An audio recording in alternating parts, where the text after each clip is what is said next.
Hello, everybody. Hello, friends. It's us. We're the Paper Dungeon, and this is Table Scraps, a show that we run on Thursdays about the show that we run on Mondays, where we play Dungeons and Dragons 5th Edition. We've been playing the same campaign for 3 years, and we are in the end game. We are approaching the finale. We're pushing our way We're like, through. yeah, we're like 5 sessions away or something Yeah, like that. five. Like I think five's a good average. Yeah, like it could be a little less than that. It could be two, Yeah, honestly. it could be like I think three is reasonable. Yeah. That's Two would be like two. Yeah, two crazy. would be a Like that little would be short the since most efficient that we have ever right. done. That is true. There's just enough that still has to happen. Yeah. So I agree. like I think three is reasonable. I think five is possible. I think that if we're really bad at our jobs, it's like eight. 8. Yeah. Um, but I'm tired and Drew's sick, so we're just gonna do our best to get through this as best we We're can. good. Yep. Got Uh-huh. two table scraps to cover because Aaron forgot what day it was last week, and then I fell asleep and I woke up and I was like, was it Thursday today? I'm sure it wasn't, and then it was. And then it was. Um, so that's what we're doing today. I have plugs. I'm gonna do them real fast. We have social media. You know what they are. Just think of social media. We're on it. Um, we have a website. Go to the website. There's a merch store. Buy stuff. If you don't want to buy stuff, but you do want to support us, you can do it for free by just telling your friends and bringing them along. Or you can do it not for free, and you can donate to us with the ways that we have to donate to us. Uh, Ko-Fi, Streamlabs donation, and most importantly, Patreon, a source of content that hopefully we'll be back in the swing of as soon as we get ourselves together. As soon as the we have a life again. As soon as things stop falling apart around us, Yeah, we're right. able to stand on solid ground. We'll be back on that grind. So keep an eye out for that. I plan on putting a bunch of work into it.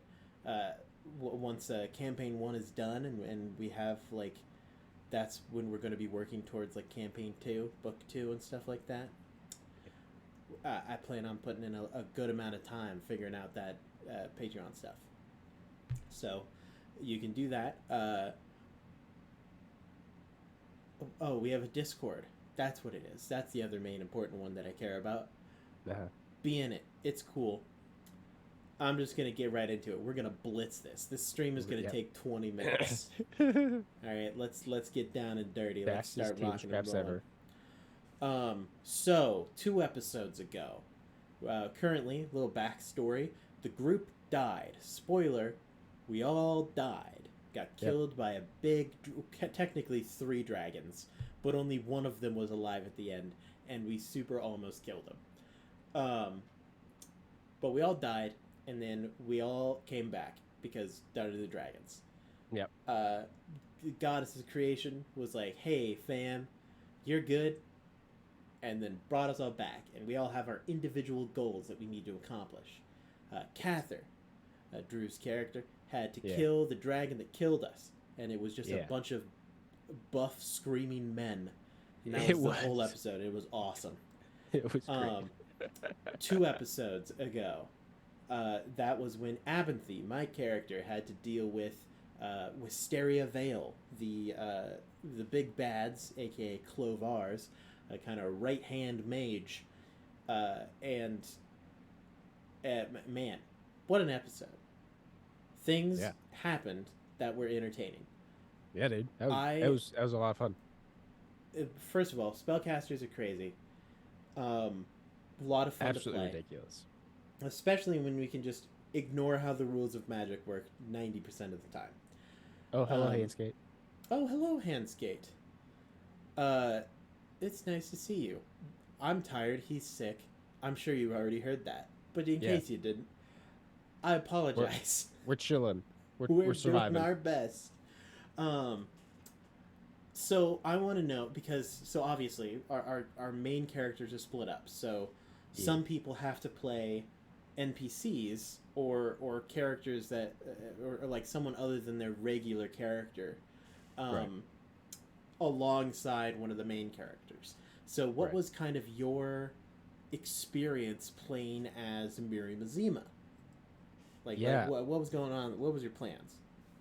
yeah. It was kind of weird at first because like especially with Miriam, like compared to Lorelai, Miriam is the much better person, like the nicer one by comparison. Oh yeah, How, for however, sure. our initial interactions with her were all like super negative Yeah.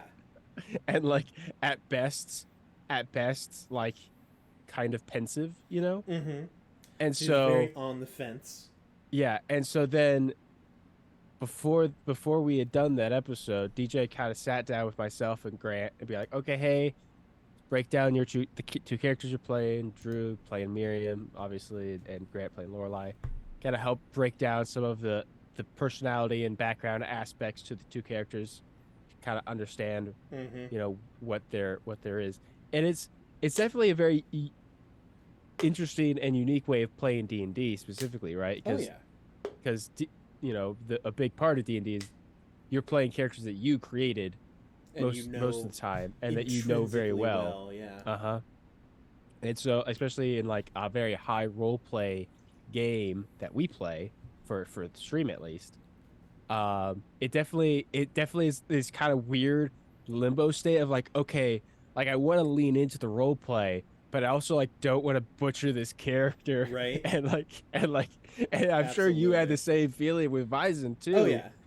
It's Um just where it's just like you want to bring this fun, unique aspect to the character, but it's also like what can I actually do and say? What makes sense and what doesn't? oh yeah, You know? because yeah, it's exactly the feeling of like I can like I've been given creative reign to add my own like quirks and interests and like story to this character, but also I've been given a predefined like boundaries that I need to stay within while I do so. Uh-huh. And personally I love it. I honestly think that it would be a lot of fun sometime to either play or DM for a game where like the DM makes the characters and Uh-huh. then the players have to choose which of the characters they get, or Uh-huh. like the DM chooses like, hey, I made this character, this is the boundaries that you have to follow. This is her name is Gretchen and she Uh-huh. just hates kids, and like that's what you know, and like you find a way to bring it up. You blame kids for everything, anything that's going on. It's like, oh, the world's ending, dang kids. Like, Yep, and it's the that's your kid's thing. fault. Other than that, you can have free creative reign, how she acts and everything like that, but this is your character, and I think Yeah. that would be a lot of fun. I think um, it's a basically it's a stranger form of acting, it feels like. Because like part of the difference between like acting and role play, in my mind at least, is the difference of the character creation part, yeah. and especially with role play too, is it's obviously it's a game, so it's a little more kind of loose. But it's like it felt like it was taking certain aspects of like acting and like, hey, here's the role you've been assigned. Mm-hmm. However, there wasn't a clear roadmap, Yeah. there isn't a script to follow, so it's just different. It's very unique, I'd say, but still, like a ton of fun, and the session overall was a ton of fun to play, Yeah. especially kind of like what you hinted at with like the whole magic being basically we're But just like, given the man, characters do that we're whatever you want with playing. it. Yeah, yeah. Since all of us, including Wisteria, in that session had access to mana, and um, That just lets you break the rules kind of as much yeah, as you just want, yeah, more or to an less extent. to an extent. And so like, uh, for anyone who doesn't know, so like with mana, it's a different form of magic in our world of Nikomiras. It basically is the foundation of the weave, and more recently, for the kind of climax of this campaign, DJ has walked through with all of us kind of what you can do with mana and how you can use it to alter spells and stuff that exist and even create new spells. Mm-hmm. Um, which is a ton of fun. I had a blast with it. Oh yeah. Just figured out really weird and obscure combos that like it's like, huh, okay, sure, you could do that. And Well, I it's love just it a ton of fun. because DJ was concerned about what I was doing, And I'm like, buddy, I'm doing the least problematic things on the table here other than Grant. Like, I am second place in the run of, well, this is terrifying. Well, Like, my yeah. terrifying thing consists of you have to waste a round walking into the bubble to cast Dispel Magic. Like, Uh-huh. ooh, how Yeah. terrifying. Like, Yeah. okay. Like, whatever. Also, Handscape brings up a fantastic point. The whole, like, playing a character that has, like, some predefined outlines or, like, character traits, but the rest of it is up to you, is very much how it works at cons. Which, no, I haven't been able to play at cons because I live in Nebraska, and I'm also poor, and I don't have a lot of time. And so, Yeah. those things combined means that I haven't been to a single con, which is honestly sad. And I would like to change that eventually. I think most of us would. Yeah, for sure. Because I would love to play D&D or even just go to a convention in Yeah. some way, Just shape, I or mean, form. just That would go have been in, a lot of fun. or who knows, in 5 to 10 years when Paper Dungeon becomes Yeah, mega when we're just successful super, super popular. and we get invited to to play at a con. There you Yeah. go. When we have our panel and like Yeah, when we three have people show up and we're like, yes. Did it, guys. But yeah, it's been a couple of interesting episodes. Obviously, we succeed in defeating Wisteria Vale. Yeah. Like, yeah, we do. Fight goes well. I would like to shout out. I loved. First of all, Grant has been like punching out of his weight class through the past like 3 episodes. Oh my goodness, Grant! I have no idea what happened. I Well, feel maybe Edward's been holding him back. well, I think this is what I've always thought in my head, right? When it comes to our group, like Grant especially is a storyteller more than a D&D player. Yes, absolutely. And so when you just give him a character, be like, "Hey, this is the character. Go have fun with it." He's gonna go have fun with it, and it's gonna Mm-hmm. be a great time. Like with the session with Cather and Kiamora and Vizon, like I Oh my I god! absolutely loved what Grant What a did in that session. hero, dude. Like it was amazing. It was great. It was a ton of fun, and it all of it felt genuinely authentic to the character too. Mm-hmm. And I think with Lorelai too, he again smashed Yeah, it out of the park and really helped like kind of expand the character, since we only ever had one other interaction with her. yeah. Grant when he like plays like NPCs, and characters and stuff like that, especially when they're predefined. He's like a caricature artist, but like acting wise, because Right. like the point of a caricature is to find the like key traits of a person that cause you to recognize them, and then like way over like Yeah, over exaggerate. yeah over exaggerate and like point out what those traits are, and he's so good at that when it comes to acting. Like, okay, I've been given this person is a kind of stuck up and thinks that she's way better than she actually is, or maybe she Mhm. actually is that good and has a reason to be that gosh dang egotistical, and is like kind of concerned because she finally found someone with as much ego as she has, Right. Oh and my gosh. and I then loved Grant just I like loved yeah and just yeets into the I into loved the theater. interactions between Oh my Abinthy goodness. and Lorelai. That was so great. I loved those conversations, and I love like Miriam just being there like Right? oh Well, and that part of that too was like kind of some of the weirdness, because when DJ was talking about Miriam, it kind of expanded on our character of being like of this like more this mama bear type person. mm-hmm. When the tension began to build, I'm just like, I don't know what to do here. Ah. So one of my favorite trope interactions happened during that episode, which is like I love it so much when there's an argument between two like characters or a character and NPC and between two people that basically amounts to like I don't understand why you're doing this. They're like that's fine. that doesn't matter. I'm doing it anyway.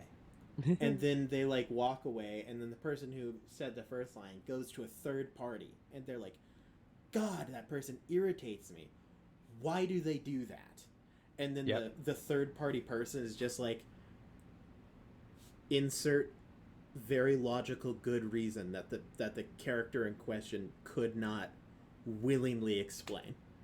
And then they're like, oh.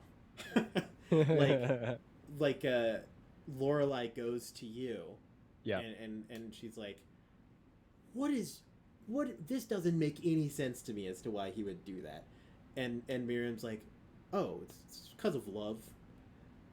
And like, Abinthy would never say that. Like, even if he knows that that's the case subconsciously, in his mind it's just the thing to do. Mm-hmm. But it's so obvious as to what, like, why he doesn't want to kill Wisteria. Like, it is out of respect for someone who is in love with someone in the same way that he is in love with Glossia. Like, Right. someone who is evil and terrible and does not deserve it. Right. And he's like, I respect this person and I know what it's like to love that way. Right. Therefore, I will not kill Wisteria Vale. Right. He would never say that. Never once. He couldn't even bring himself to admit it. So having that third party interaction where Miriam's like, oh, well, this is the reason why. And Lorelai's like, God, I hate that. It's like one of my favorite tropes. I wish that it happened every single time I played any character at all points in time. That's like my favorite thing. I mean, it's I and genuinely I actually agree, because it's something that I hope to explore, with my character for campaign 2, Mm-hmm.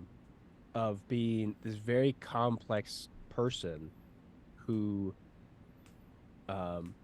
isn't always very good at communicating how he feels and why he feels certain ways, and having somebody else who then understands well enough to be able to say, well, this is why.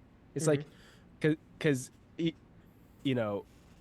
because Abinthy, for instance, like, he comes off as this very brash, kind of prickly person on the outside, but then you find out, oh, he has a softer side. It's called Ta'anasha, right? Mm-hmm. And it's, or like Glossia, for instance, right? Yeah. And so then it's like, oh, okay, he isn't just this terrible human being. You know? Well, and it's weird for me because I went from being the like emotional translator that is Tarak to being the one who needs an emotional translator. Right. And so that's because he used to be like, man, I don't understand why Havel is acting this way, and the Tarak would be like, oh, well, he's probably doing this. And now I get to sit there and watch as other people are like, God, I don't understand why Abinthy's acting this way. And I'm like, this is what it's like. And so that was a lot of fun. Yeah. Now, the most recent episode, yes, I really enjoyed. We went and we followed Edward's journey, where he was joined by fan favorites. This is Team Good Vibes, Team Wholesome. Leshka and Tarak, the crowd cheers. And it was on our journey to find the last piece of the Rod of Seven Parts that had yet to be found. Right. And so we re-journeyed to the Scarlet Wastes.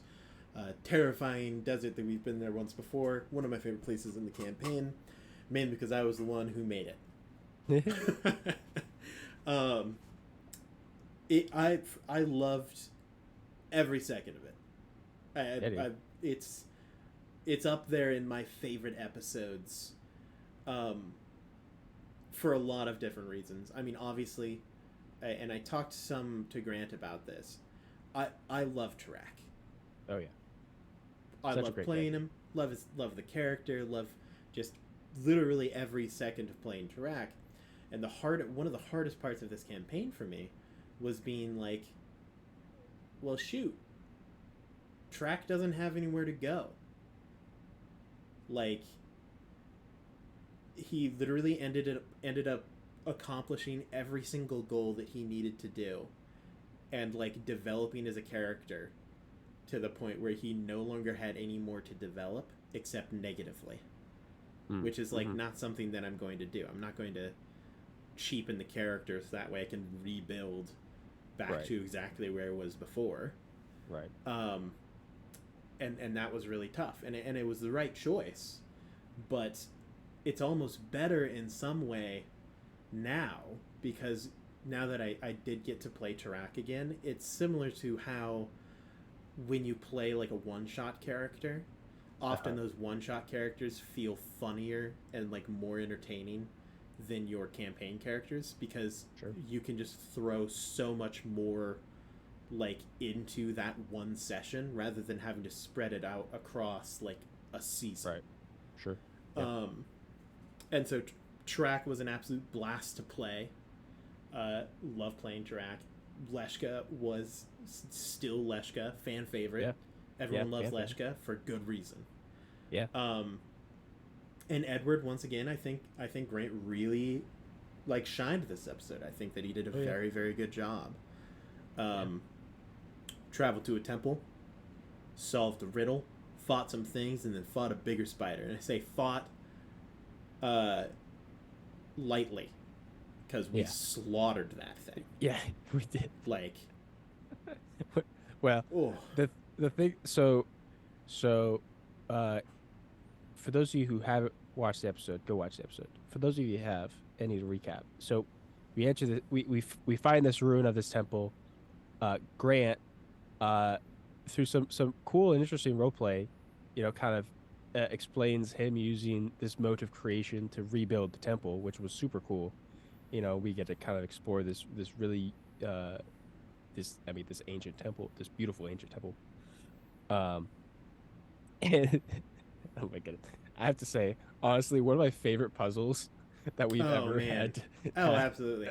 So, just to clarify, a deforestation, aka Marshall. You missed a couple of things. Right now, we're talking about the most recent episode that was actually focused on Grant and his character, and it's been an absolute blast. So the first puzzle to get into this temple, kind of the first puzzle. Oh man, it was you're talking about the statue, right? Yeah. So there's this statue of like a mother and daughter, and like Grant goes up and he reads the thing. He's like, "Oh yes, it says like it's hard for me to make out. I'm still new to this language." But like it amounts to like a mother weeps at the loss of her children or something like that. Drad's like, sick, yoink, just steals that child. Just snatches that daughter just off the stand, out of here, gone, yoinked.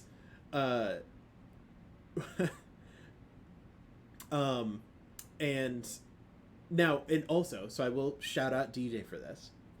Very good clues in what is necessary in the build up to this. Because he had mentioned that the statue was damaged in such a way that the child had been removed from the pedestal, but the hand was still clasped in the mother's hand, even though the top half of the mother was missing because of wear and tear from the desert. But that is still an excellent hint as for what exactly you're supposed to do to solve this puzzle. I brought it up very briefly in the episode, but very well done from DJ. That is classic video game style. Like, oh, you walked into a room and you saw a mural that seems to have fallen apart, but it references this, and then later you see that exact same mural. And you're like, oh, I see what's going to happen now. That leads us down a little deeper, and we see a lot more of those. Oh shoot, what do they call the soul something? What are the big things? Woe Striders. I was gonna say, yeah, you're talking about the Woe Striders. Woe Striders, which is, so I don't know if this is necessarily true, but in my head, a Woe Strider is the first enemy seen in the paper dungeon, because your one shot was the first one shot that I watched. So to me, I remember the Woe Oh, Strider being like the first thing, uh-huh. the first like enemy in the campaign.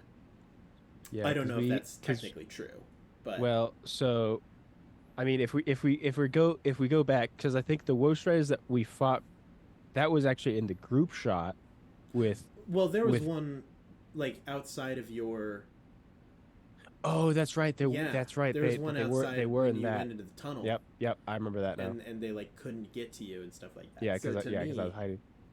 yeah, Yeah, that's like the yeah, and I guess I don't know to like timeline wise like how things line up because like Havel's is the first one that we did, mm-hmm. and he encountered like a troll or something in his. Yeah, But I'm pretty sure if I recall, I'm pretty sure he ran away from that, but I don't makes remember for sense. sure. But Trolls at level 1, I don't know if you can kill. You need a lot of I fire th damage for that. well, because I think basically what he did was because the troll had a kid, and so he basically ran up to the troll, like stabbed it in the hand to get to wrestle the kid out, and then ran away. Yeah, that's right. That's our boy.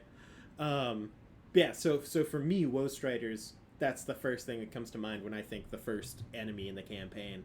Even though I'm almost 100% sure that that's not true, but I remember seeing I yours mean, but we before I saw haven't. everyone else's. Yeah, I mean, we've encountered quite a few, so Mm-hmm. you know. Oh, they just keep popping up. So we made quick work of those Woe Striders. Um, encountered one of my favorite bits that Grant does, which is just be incredibly amazed at the shape of a room. Because, like, in Dungeons and Dragons, you have to explain the surroundings. So the Right. first thing you do is, like, oh yeah, you walk into a, like, rectangular room, or a triangular room, or, like, Yeah. octagonal room, or whatever. And every single time, if you watch back, Grant will sit there and he'll go, 8 sides? And he'll just get more and more. He's like, sides. He just like keeps flipping out more and more every single time we walk into a room. He's trying to create a new Pog Champ emoji. Absolutely. And TJ's like, yeah. And now you walk into a rectangular room, and Grant's like,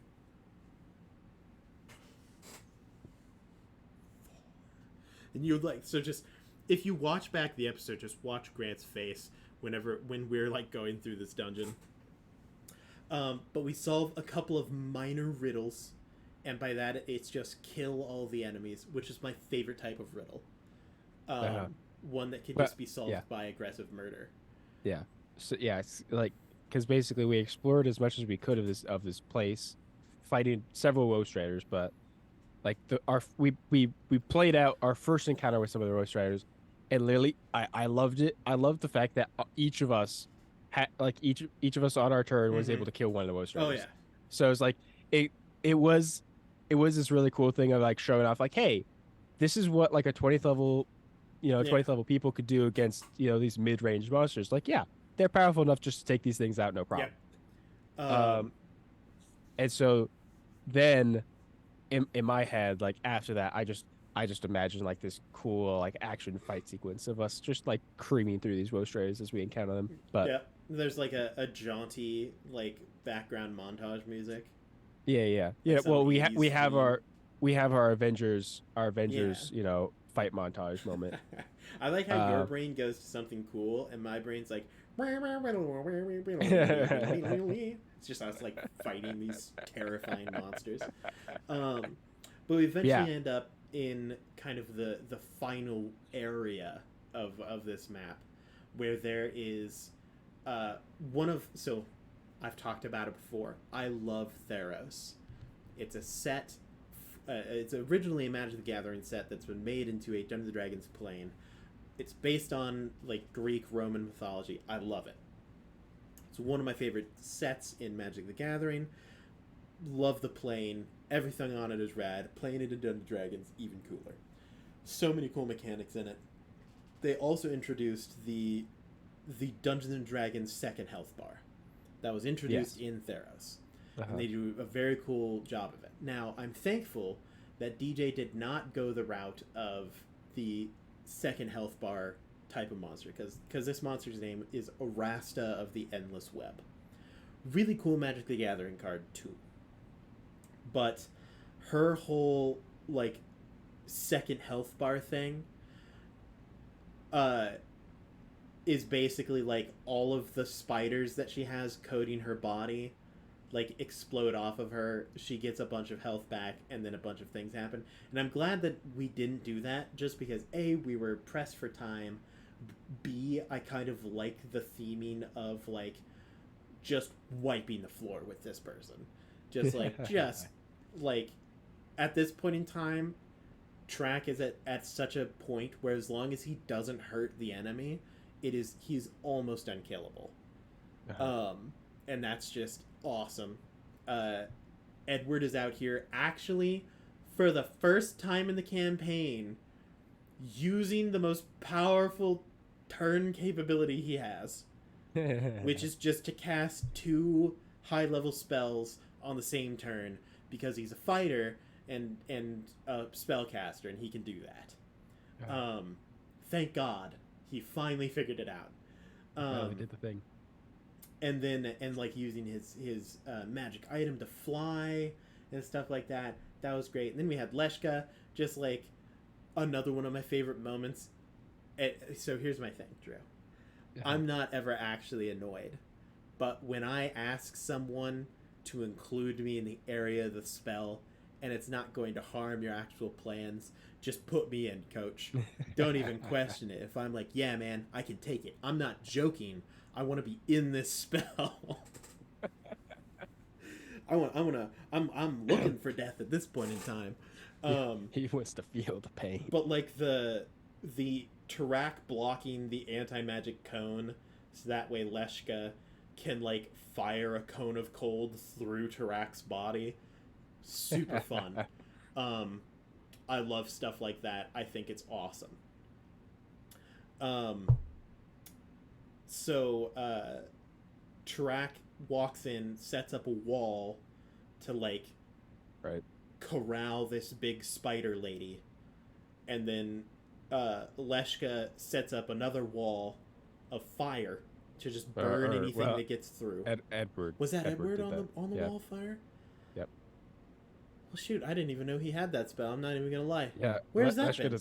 Leshka doesn't have wall of fire. Where? Well, he used it in the dragon fight. Did he? In the at the keep, yeah. Oh, I think that he just normally uses it really badly.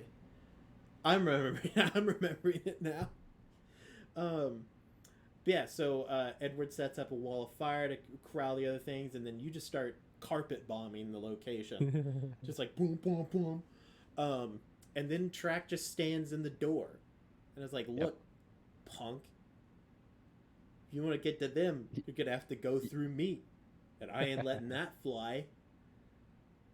Yeah, dude. Which is great. And then and you held him down and then scraped the front half of this spider lady off in a wall of fire and flame. That was a very interesting thing. Well, because like in that, so on my first turn, when she saved against my intelligence save, I'm like, I was really kind of hoping intelligence was one of her lower stats. And if her intelligence is high, that probably means her wisdom is high. So there goes half my spells. Because like that was part of the thing with that particular fight is like I had no idea like how difficult the fight actually was going to turn out to be. So I'm like, okay, do I play somewhat conservative to try and save some of my bigger stuff? But if I play too conservative, then I can't get rid of any of her legendary resistances. Well, this just kind of sucks. I'm scrolling through my spells. I'm like, oh yeah, I have telekinesis. Let's just use that. Pretty good one. And so so the DJ letting me basically just burn strape her, across the wall of fire. So obviously Arasta is based off of Arachne from Greek mythology. Right. So she kind of has to be like semi-intelligent and wise, because at one point in time she was like a famed weaver and stuff like that. But like the fight goes very well. We proceed. We go get the next piece of the rod, which Edward can now hold without any negative effects, because he has a mote of creation. Right. And so Edward takes another step towards godhood, and we see our first truth in person, like up close. We've seen them. You guys have seen them from a distance.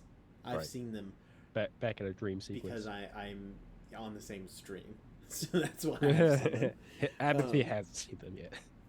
But yeah, and then there we have just a bunch of wholesome conversation during that episode, and then the episode ends, and now we have this next episode coming up on Monday. Yep. Where theoretically we're gonna get the band back together. Theoretically, and we'll have to say goodbye to Track again. Yep, I've got some plans. Here's what I'm hoping. I'm hoping that we group up, and then, like, the spirits can stay until, like, Clovar is defeated.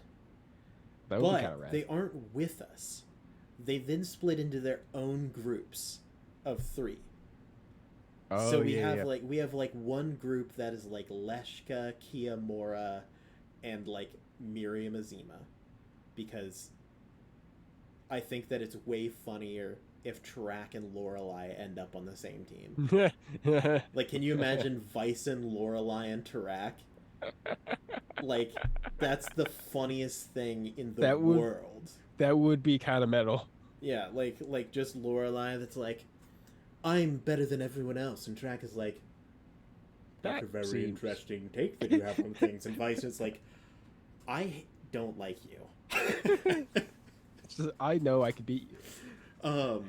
And then you still have the like, I could beat you in an arm wrestling contest bet, which is from like Bison and Track. Oh my goodness, yes. It's a fantastic group, and then the other group is also still excellent.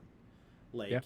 It's just good stuff all around. I mean, Miriam, Leshka, and Kiyomura is basically Team Wholesome, like 2.0.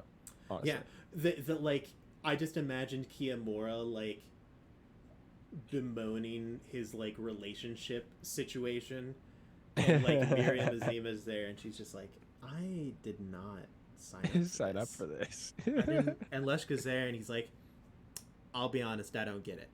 Yeah. No, Leshka would be lost like, the entire time. Just like, wait, what? You fell in love with a person who turned out to be this is too much geometry evil. For me. I wait, know I'm a smart guy, but I can't keep up. Like, who?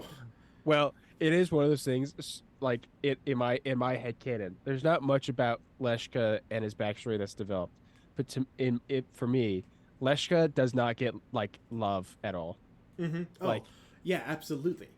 It's one of my favorite things that you've put in for Leshka since like incredibly early on, where Leshka just like, it isn't that Leshka doesn't swing that way. Leshka doesn't even step up to the plate.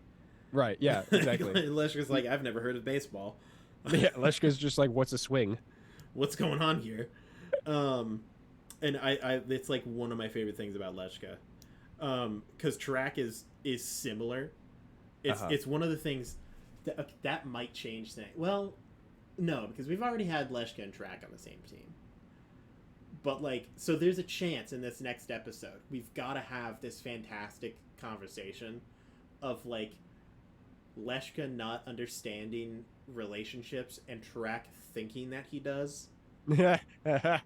But that like his idea of relationship is would be so good, wildly different than anything that is even close to normal. That is like, oh, so you actually don't get it at all. Yeah. Oh my gosh, that would be so funny. What's the deal with like Edward and his and like so and so or what's? I was talking with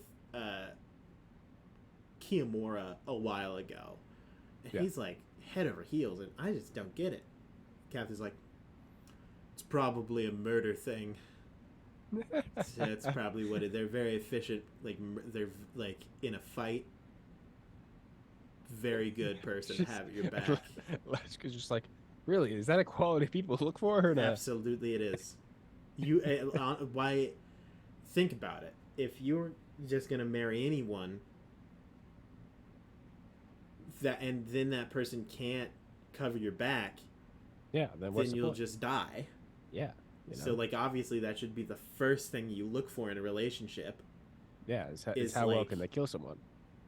More specifically, how well can they kill the people that you're bad at killing? Yes. Because then you can cover each other's, like, situations where it's like, oh, man, I'm a ranged damage dealer. basically, you need to think of relationships like you're playing League of Legends. Like that's what it is. Like, hey, if I'm a gosh dang mid laner, you gotta have a jungler to watch out for you, or else you're gonna That's get right. ganked every single time. Yeah, So you gotta find your jungler. time. Yeah. And if you're a jungler out there, first of all, just hope that no one hates you, because let me tell you, no one's gonna like you. No, yeah, no. You'll never be good enough. Junglers. Is Yeah, what I'm saying that's here. yes. As a jungle main, it's rough. It's a rough time out there because It's tough out there. nobody appreciates you. Oh my goodness, They dude. keep giving credit to the mid laner. The mid laner isn't doing anything. What are you talking about? Oh my goodness. Like this is a sidetrack, but I need a moment to vent. There was a game I played like last week when I wasn't sick and Yeah. dying. I was playing and we're getting to the end of the like mid part of the game. Our team's kind of starting to lose. It's not great. And our top laner like mentioned is like is typing in chat like, man, our jungler sucks. Like he only ganked me once. I'm like, dude, I ganked you. I literally ganked you 5 times. What are you talking about? You were senile. I'm just like, you were the lane I ganked the most. I What do you mean? Yeah, it's just you're never good enough. I haven't been able to play Smite a lot recently because I only play Smite with friends pretty much anymore, because there was a time where I didn't play Smite with friends and I enjoyed it. And I was that was a low time for me, because then I tried to play with friends and I hated it because like it was just miserable playing with these idiots that just don't know what they're doing. And I'm like, why are you diving tower at level 2? What are you possibly aiming for? Right? They're like, yeah. I saw a kill. I'm pretty much the same way of like I really only play with friends just because like especially with MOBAs, like people are just way too competitive. Yeah. But all my friends have decided that they hate Smite, which is the only MOBA I play. And so the conversation normally goes, because we'll be playing like Siege, like Rainbow Six Siege. They're like, God, I hate this game. And I'm like, well, you want to know what game's always waiting for you? And they're like, don't even say its name, Aaron.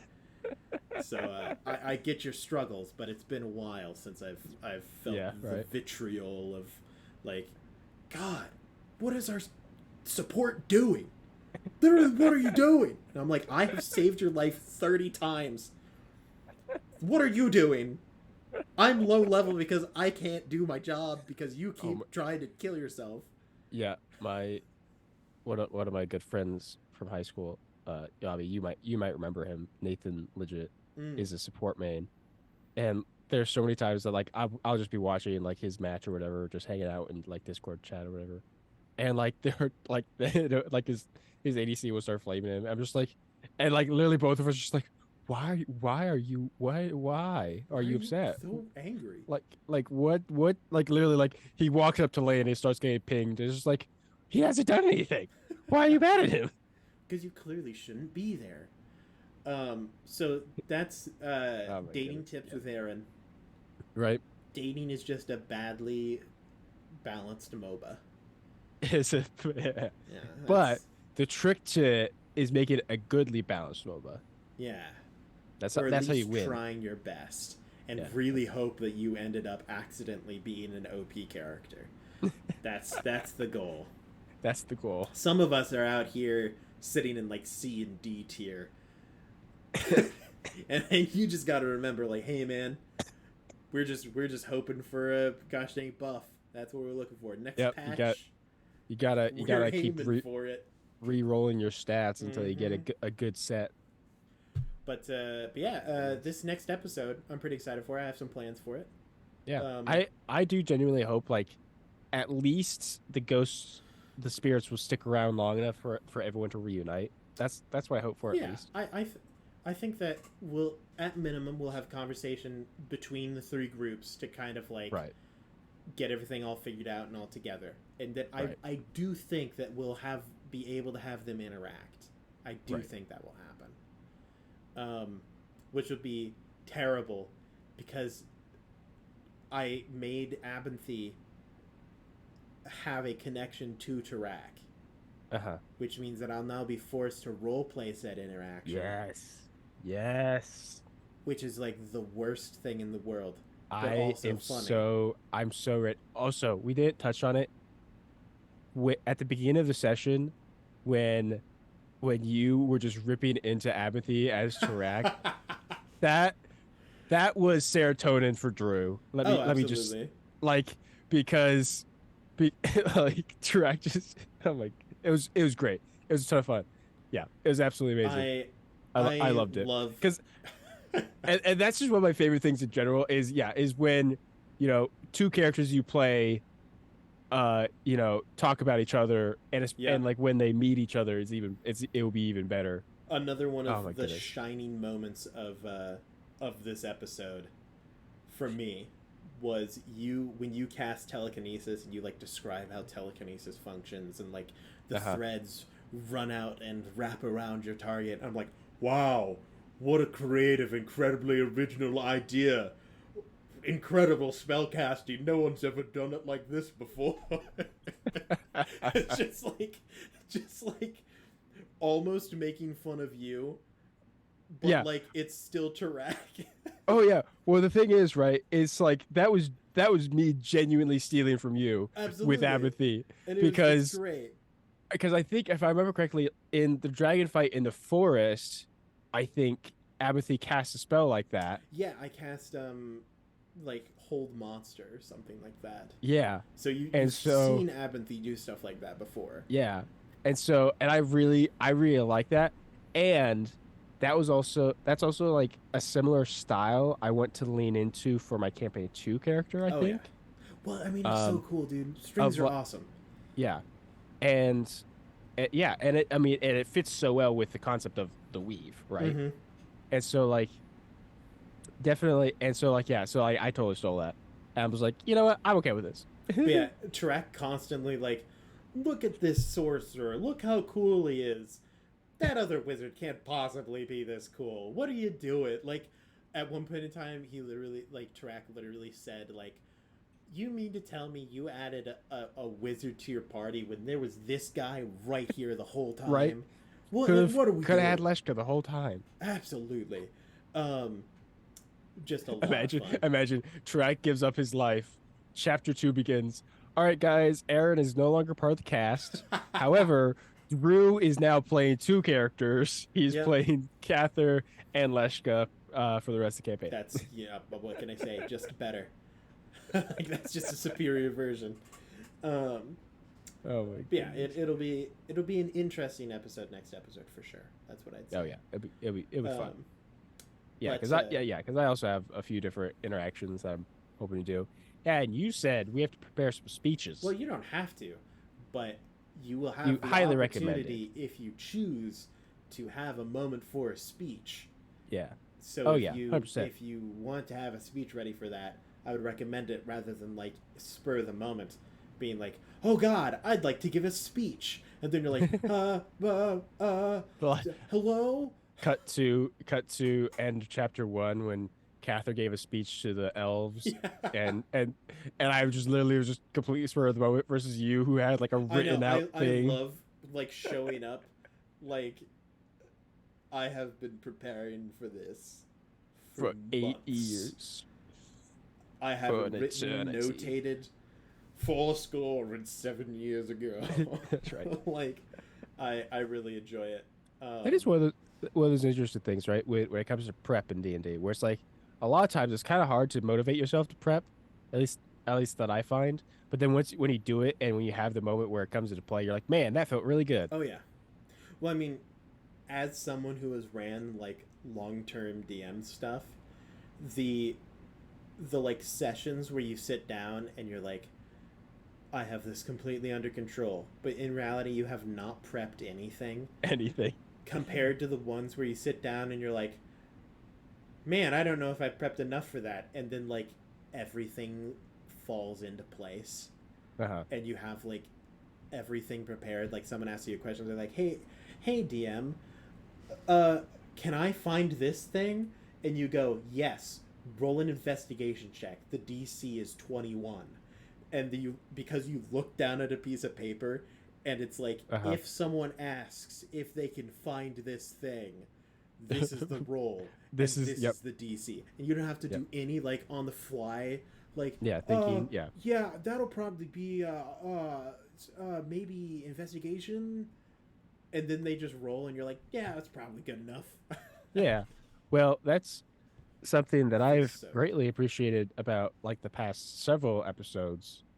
Mm-hmm. Pretty much, I mean, starting a ways back now at this point, with some of the sessions kind of coming to this climax of I don't know how much more prep DJ's done, but I know he's put in quite a bit more effort, kind of as we're getting closer to the end of the campaign. Oh yeah, And you can really tell, yeah, um, at least on my end, it feels like a much higher quality, yep. which feels really nice.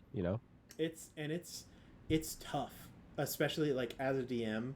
Like a lot of people don't realize sometimes how long you actually end up prepping stuff, Oh yeah, because for sure. like if you really lean into the prep work in terms of like sitting down, like when I prep for a session, and this is partly because of just who I am, like I prep now as a player throughout the week, and it, like, in terms of the actual amount of time that I'm thinking of like prep work for Abinthy, it's Hmm. probably around like 10 hours Sure. Yeah. of like just constant, like, what's going to happen here? How am I going to play this? How am I going to set this up? What am I going to say? How is it going to sound? What intent do I have behind my words?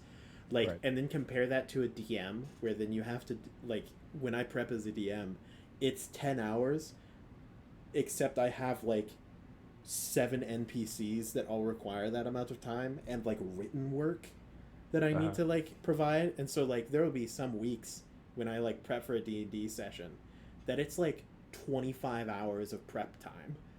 Sure. And that's like average. And like then you sit down and it's over in 4 hours. Yeah. And Yep. Yep. you're like, well, let's start on that again. Yeah. um Yeah. No, it's definitely like mad respect to the people who put in that much work DMing for campaigns, oh man, especially streams. streams Um. and long-term streams and stuff like that, it's a lot of Yeah. effort. Because like I DM. I mean, I've DM'd obviously occasionally for Paper Dungeon, but all of those have been one shots, and with all of those, it feels it like it's just such this amorphous thing of like I have no idea like Oh yeah, and it's kind of, it's less so now, but it's like still kind of scary to like sit down and be like, all right, I'm going to basically be performing this thing that I have practically no control over for right. people that Yeah. watch it for entertainment. Yeah. It's Oh, you're basically you're writing a short form play, and it has to be interactable enough that your players can do stuff that matters, but have enough structure that it can be guided in a proper story. it's, oh, that's, it still spooks me sometimes, and we've been doing this for like 3 years. Yeah. Um, Well, yeah, we've been streaming for 3 years. I've even been yeah. playing for much longer than that. Oh yeah, but I mean, but like in front of people, dude, Yeah, that's dude. scary. Well, Um, and it's even kind of remarkable too, just to think about like how our playstyle has oh changed yeah, since starting streaming. Since obviously, like at least for me, and I think it was true for a lot of us when we first started the campaign way back 3 years ago. Like those first couple episodes, I don't think any of us quite expected how much we would lean into the role play aspect. mm-hmm. Um, just because like it was kind of like one of those things where it's like somewhat intoxicating of like you see a couple other of the party members like interacting and like in this really interesting unique like role play centric moment, and you're like, ooh, hey, that'd be kind of cool if I had a moment like that. So you Yep. go like find a reason to create a moment like that for yourself with somebody else, right? And and like we all, especially back then, like bounced off of each other so much for those moments. And like none of that really ever happened with when we were playing at home. Yeah. Um, we've also gotten a lot more focused on remembering that, like, this is a show. Right. So like the stuff that we do is for the purpose of entertainment, Right. and a lot less like, I want to have those moments. It's like a moment would be good. Ooh, that's a noise. A moment would be like good for the story now. and so I need to find a way to have those moments, and someone else is thinking the same thing. So then you both end up like team effort for the purpose of the people watching Right. to have a moment, which is it's very different from how we started. Right. It's a lot more like this is actually like for the viewers rather than like just trying to have fun. Right. Which we still obviously we still have a lot of fun, and in some ways it's just a different type of fun than what we were Right. having at the beginning. Yeah, and I think that's something that I'm most curious about when campaign 2 actually gets started, especially since, we want to increase the cast size Mm-hmm. by at least a couple people. That's going to be something that I'm most curious about, how well we are able to handle that Yeah. and not kind of fall back Yep. in some ways. Just because, like, especially at the beginning, there's a lot of like mystery factors, right? Because like we're all playing brand new Yep. characters that don't know anything about each other, so like there's going to be a lot of there's going to be a lot of conversations that people want to happen because they're interested about different things, or they want to show off different things about their characters. um and so it's that it'll be interesting to see how well we can balance some of those Mm-hmm. moments with still focusing on some of the bigger, more important Oh aspects. yeah, and some of it will be nice in that like both I as a DM and the players that we have now in knowing when like something has gone on for too long, Hmm. um, or like knowing when is not the time for stuff like that. Even if we get someone who is pretty new to the like streaming scene or something like that, Right. I think that we'll be able to like guide that a bit easier than Yeah. we had when we first started for sure. Yeah. Um, and plus like we'll be starting off story wise in a different place than we were in this first campaign, because like Oh, sure. even the Yeah. whole like campaign ran by DJ has a different like a different knowledge to it because we had never done this before. So Right. like knowing what those traps are and then being able to avoid them and put in different things that were Right. not in the first campaign is something that I'm really looking forward to. Right. But we've been going for like an hour, Drew, Oh, which is yay. We half of made the it. time than what I normally like to have table scraps go for. But anymore, look, we're not looking at the numbers. Yeah. It's all right. I'm tired. Honestly, I He's feel pretty good sick. about a 1 hour. 1 hour is pretty strong. We had some people in here who was great. I don't want to go through the plugs again, so if you want to know the plugs, just watch the VOD, go back to the start of them. Yeah, dude. Basically, like social media, merch store, pay us money. Discord. Woo. Discord, yeah, that too. Um, so, to all of you who have watched and who are watching, I have the same thing that we say every single time when we end. Good luck and Godspeed, everyone. We will see you next time, Dungeoneers. Goodbye. It's been a blast. Bye.